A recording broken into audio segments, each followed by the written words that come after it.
ان شاء الله ندوز معكم واحد العصير بلي فخوي غوج اللي فيه الفخاز، فيه الفرامبواز، فيه الميرتي. انا كان عندي هذا الفخاز في الفريغو،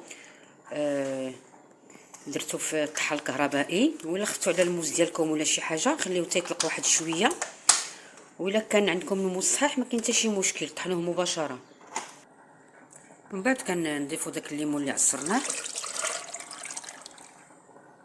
غير واحد النصيحه، هاد لي فخوي كاملين عمركم ما طحنوهم بالحليب ولا هذا راه ماشي صحيين. الا بغيتو السردات ديالكم من الفواكه طحنوه غير بالليمون ولا بالماء. ومن بعد كنزيدو داك الميرتي وكنزيدو داك الفرامبواز،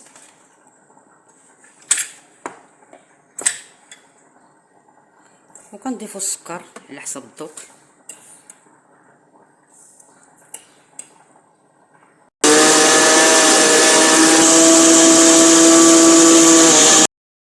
ثم بعد ما يطحن العصير ديالنا شوفوا كيفاش كيجي خاتر، كيجيو فيه داك نقيطات الكحل ديال الميرتي، كيجي واعر بزاف.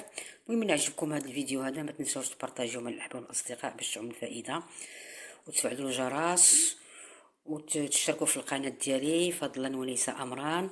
وبالصحه والراحه.